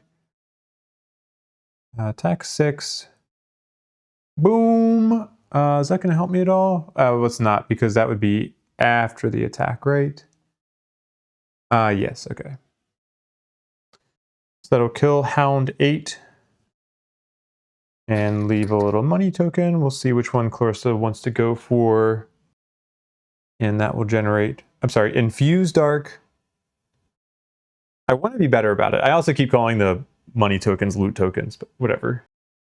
That is going to lose Perverse Edge. Then we'll go next with another loss action of Hostile Takeover Bottom. Place a character token on a normal or elite enemy within range 4 this round. During that enemy's turn, it treats its enemies as allies and its allies its enemies, with you controlling its abilities. I promise I won't use that effect, or I won't read that effect every time I use it, but this is the first time I'm using it, so why not read it? And we're going to pop that character token right on that Frost Demon. Boom. Does that do a character token? It does. Nice. That also infuses dark, but doesn't matter. But we will put this up here because it's less for our round. And I don't think I got my experience for that yet, so I get 2 more experience. That'll end Raphael's turn and bring up Dwayne's turn. I'm going to be putting Dwayne in a little bit of harm's way by making him take some Retaliate from the Frost Demon here, but let's start with the bottom of Rumbling Advance and do a move 2. We're just going to put you here, and all adjacent allies and enemies suffer 1 damage. It's going to be 1 damage to this Frost Demon, 1 damage to Living Spirits 3 and 4. 3, 4. And we will reinfuse Earth at the end of our turn. Let's just do that now. And then we're going to be consuming the Earth that was there on our turn. Let me discard this. We're going to be consuming the Earth that was there for the top of Unstable Upheaval. So we're going to gain 2 experience for this. And we're going to be doing an attack 2 on every enemy, right? Yes, because everybody is within 2 hexes of us. Let's do Living Spirit 2 first. Attack 3. +0, that's going to deal 1 damage after the shield. Let's do this Living Spirit 3 next. Attack 3. +1, that is enough to kill that Living Spirit. That one is dead. Okay. And then let's do Living Spirit 4 next. Attack 3, -1. Unfortunately, no damage. Then let's do Living Spirit 5 next. Attack 3, another -1. Dang. Okay, no damage to that living spirit. That's not good. Oh, I need to kill this hound really quickly. Let me fix that. Okay, there we go. And then attack 3 on the Frost Demon. Oh my gosh, -1. Is that... I just drew all 3 of my -1s in a row. Damn. Well, that's going to be more damage to me than to the Frost Demon. 3 retaliate. Oof. Dwayne's going to be in trouble here. I was expecting to kill a majority of those living spirits, to be honest. Alright, we lose Unstable Upheaval, and that will end Dwayne's turn. That'll bring us to whose turn? Living Spirits going attack. Oh man, Dwayne's taking 3 of these. Alright, Living Spirit 2 is up first. Attack 2 Muddle. +1. I'm gonna burn the Burrow card so we can negate that loss of health. We should at least be good for the rest of these attacks, but we do still get muddled. Attack 2 from... Oh, well, this Living Spirit is going to... Let's have you move here. And then the Frost Demon, I think, should be able to do his group hug against you. Attack 2 Muddle. +1. Jeez. Alright. Then Living Spirit 5. Attack 2. It's gotta be a -1. Damn. How many cards do I have in your discard? 3 cards in the discard. Okay. I still have 2 cards in hand. Let's go ahead and lose Crater from our hand. Man, that is brutal. That ends the Living Spirit's turn. And then Frost Demon is going to go, but we get to control his move and attack.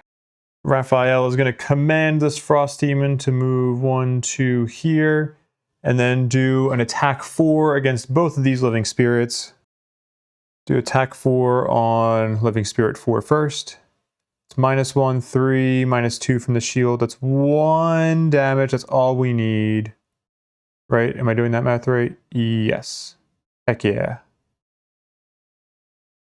Alright, so that comes off. We'll put that loot token right there up on top of that column.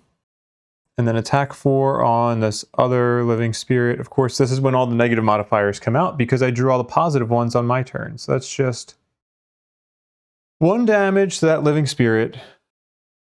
And then cold is infused again. And now it's Clarissa's turn, and there are way fewer coins than she was expecting. A little upset about that. But nevertheless, let's do a move 1, 2, 3. We'll loot this token on the way, thanks to Swift Bow Bottom. Bow Bottom. It'll give us a loot. Close that. And then we can do an attack 5 and gain an experience because this enemy is not adjacent to any of its allies. Yeah. Oh, actually it's going to be an attack 6 because of attack 6 poison because of 6 of the shadows. And did I already get... I did get an experience from that, but I drew a +1. Okay, hold on. I wasn't actually looking when I did this. Okay, I did draw a +1. I mean, that was what? Basically attack 7, -2 shield. Yeah, this Living Spirit is definitely dead. And then I think I need to get 1 more experience from doing the second attack with Stick to the Shadows. Let's do that. Great. Discard this. End Clarissa's turn. And end the round. Oh, I still need to kill off that living spirit here. Let me fix that. Okay, there we go. Okay, I'm going to short rest with everyone here because I am getting really greedy and I want to make this work. Oh, also hostile takeover should be lost. I'm going to get everybody super close to exhausting, but I'm going to do everything that I want in this scenario. So short rest with Clarissa. Boom, boom, boom, boom. 3, 2, 1, stop. Okay. Of course, no, I want to keep that one, so I'm going to lose a health, go down to 2 health, and then we lose that card. Then I'll short rest with Raphael. 3, 2, 1. Frigid Apparition. I actually do want to keep that card, so I will lose a health. I don't really know what card I don't want to keep, but I want that to experience. 3, 2, 1. Pilfer, that's fine. Okay. Take that. And lastly, we will short rest with Dwayne. Oops. This way. 3, 2, 1. Boop. Rumbling Advance. Sure, that's fine. We can lose that. This character token needs to come off as well.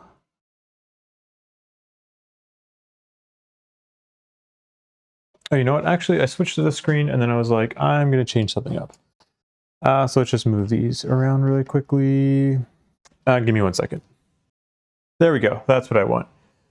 We're going to have Clarissa go early and go first, beating Raphael, because we want her to collect these 2 money tokens there before Raphael can land on one of them. So we're going to do that, and then we're just going to do a throwing knife on that Frost Demon for the experience, for a little bit of damage. It's up to you to think about which you think she thinks is most important. Then immediately after, we will go with Raphael, who is going to go here, stun that Frost Demon, and then do an attack on this Living Spirit, but we kind of don't want that attack to kill the Living Spirit. We'd rather just have the Living Spirit attack the Frost Demon and kill it that way, but either way, Living Spirit's dying, and we get a lot of experience. Then lastly, I'm so sorry, Dwayne. You are kind of continuously getting shafted here, but I love you. Dwayne is going to go 1, 2, 3, 4 and step on this trap. I would like this to go to either this chest to go to either Clarissa or I'm sorry, to either Dwayne or Raphael, but honestly, it's just kind of shaping up that I think it's going to be easiest to get it to Clarissa, but we'll see. Okay, Frost Demons are immobilizing to... I'm glad I'm going early with Clarissa. Okay, yeah, immobilizing range to... Oh, never mind. But Raphael's stunning him, so it doesn't matter. Okay, cool. We'll start with Clarissa. And let's go 1, 2, 3. Go there. That's going to give us a total of 12 loot tokens for Clarissa as I just straight up move.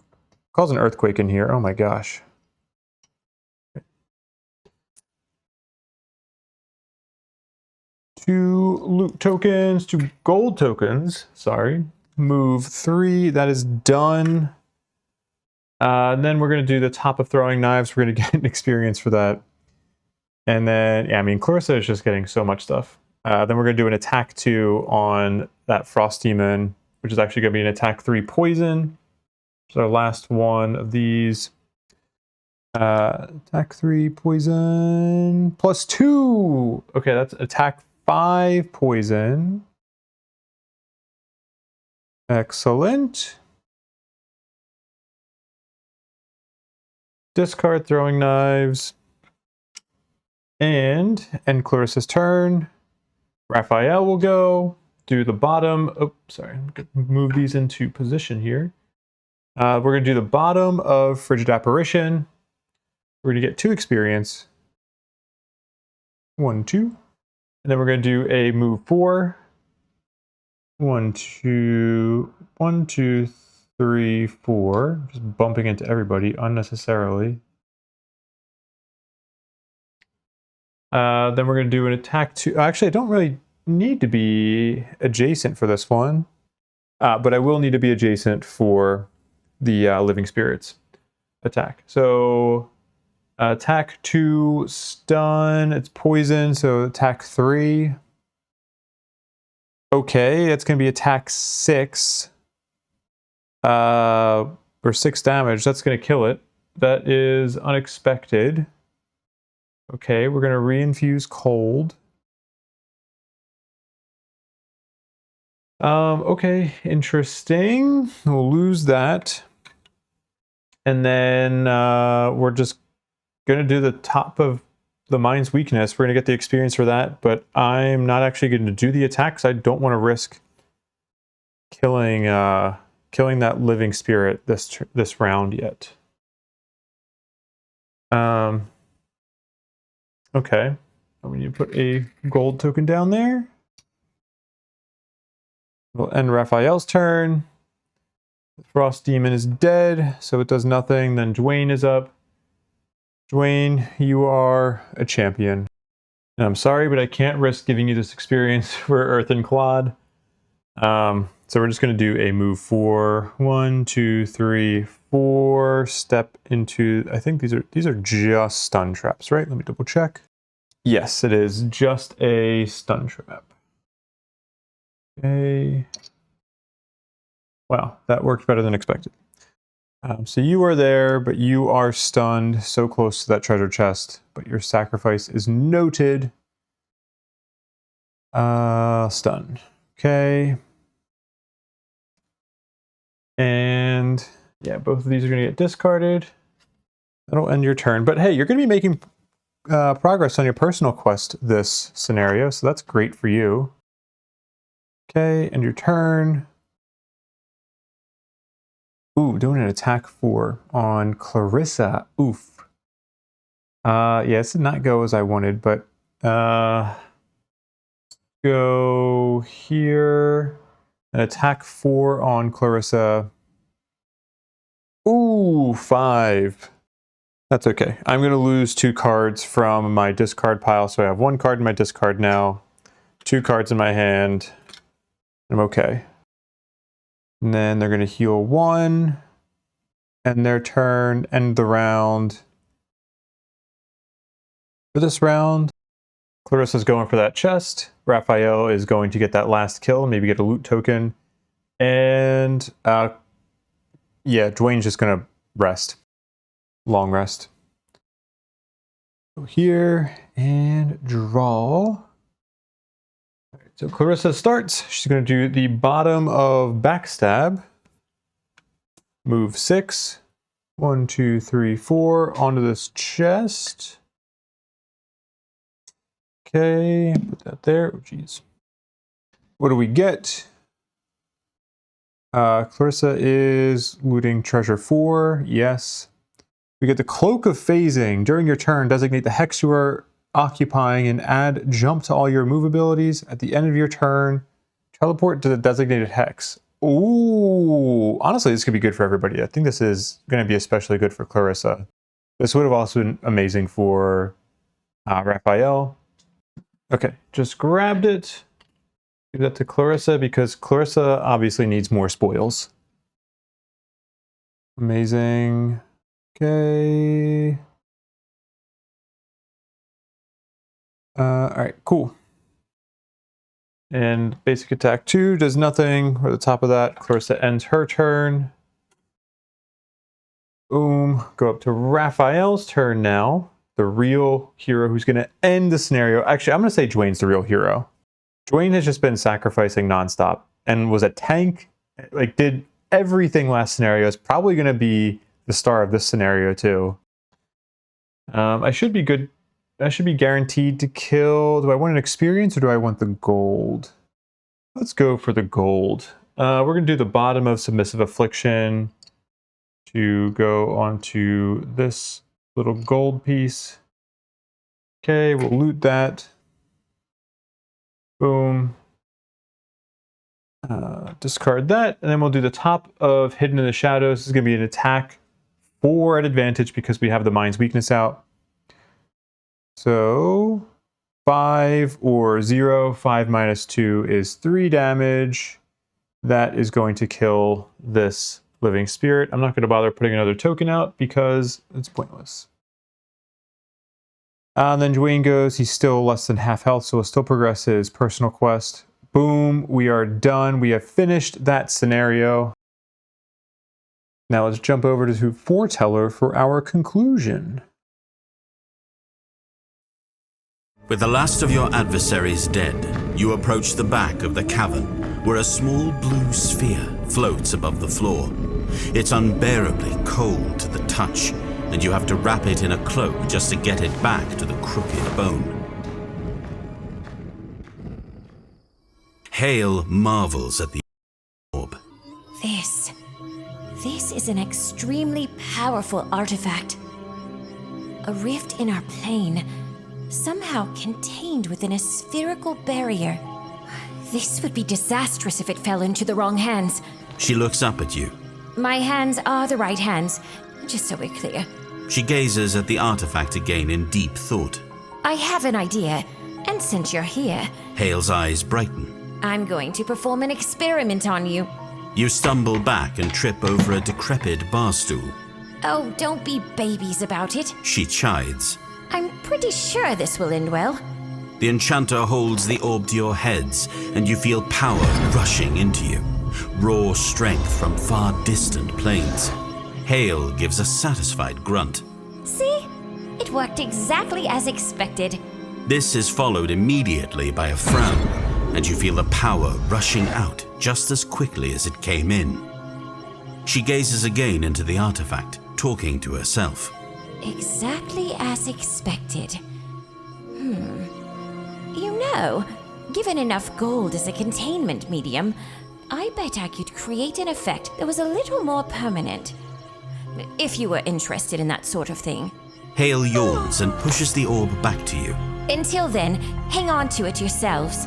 It should keep you out of trouble if you run into any more of those corrupted portals. Just be careful with it, or you know. Hale smiles while pantomiming the universal gesture for a head exploding. Oh, and remember the thing I said about the hands. She shouts as you leave the crooked bone. When you return to the sleeping lion that night, you find a note on your pillow. The paper bears no signature, only a time, a place, and a crude drawing of a trident rising through a spiral. You're not sure what the symbol signifies, but you understand the message just fine. An invitation to a secret meeting.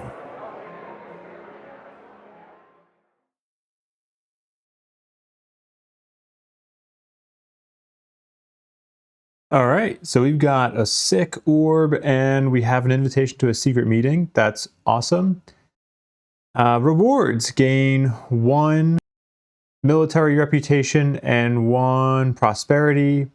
Gain the power of enhancement, global achievement. New scenarios. We have 2 scenarios now. We actually have a choice in which one we can do or we want to do. First, let's go and mark this scenario as completed. Boom. There we go. Battle goal. We completed everybody's. That should be 1 check mark for Clarissa, 2 for Dwayne, and 2 for Raphael. Clarissa gets 36 gold. She's at 76 gold. That's crazy. And she has the most experience out of the bunch. And she looted the treasure tile. All right, Clarissa's getting a little greedy here. I think the other mercenaries are going to be getting a little suspicious of her. Let's look at the scenario statistics. Okay, fairly even in terms of damage. I mean, more so than the last scenario. Clarissa, honestly, for how much loot she's getting, she's not carrying her weight in terms of damage. But she's gotten some clutch kills. I'm not sure why they're in this order. Like, I don't know why they wouldn't be in the order of the player order, because, yeah, anyway. Dwayne right in the middle with the damage, 53 damage. He took, that's took 13 damage, right? Yeah, took 13 damage from enemies. Other damage received. Healed for 14. Took out a total of 10 enemies. Yeah, Dwayne, you're doing an awesome job of just being just all around balanced in the group. Great job. We love it. You're amazing. I need to give you more rewards. And Raphael coming out as the damage champion. 60 damage, 8 damage taken, 16 total kills. That is awesome. Okay, let me mark this as finished. Then I have a little bit more cleanup to do here. I think both Clarissa and Dwayne have made progress on their personal quests. Yes, we just completed a scenario in the Copperneck Mountains, so that knocks it off for Clarissa. Dwayne, he finally did one scenario where he ended with half HP, but did not exhaust. And Dwayne leveled up to level 2. Oh, and I do want to track for Clarissa. We did another scenario where we had at least 12 money tokens. Okay, quick debrief before I jump off and end the video. I think overall, the scenario went much better than the last scenario. It got a little bit close at the end there. Cragheart's, Dwayne's turn at the end where I was expecting to kill most of the living spirits did not do enough, and that really hurt us. But it's okay. I knew I had plenty of room, plenty of wiggle room to go into that last room with, so we took advantage of that. We still got a ton of experience for everybody. We progressed Clarissa's mastery. We still got the treasure tile. Yeah, I'm not unhappy with that. I forget exactly how the calculation for this is done, but I mean, I think we were just barely on the edge here with scenario level 3, like in terms of, like I bet you if I wasn't doing solo, it should be 2. Yeah, okay. So that was relatively easy for being a +1. I don't want to bump it up to +2 yet, I don't think. Maybe I will. Maybe we'll do one more scenario at +1 and then see how it goes. But regardless, that was a lot of fun. I tried to speed it up a little bit in this scenario, so hopefully that shows through. I'm kind of interested to see how long the total length comes out. But yeah, thank you for watching. I appreciate your time, and I will see you in the next video. Take care. Goodbye.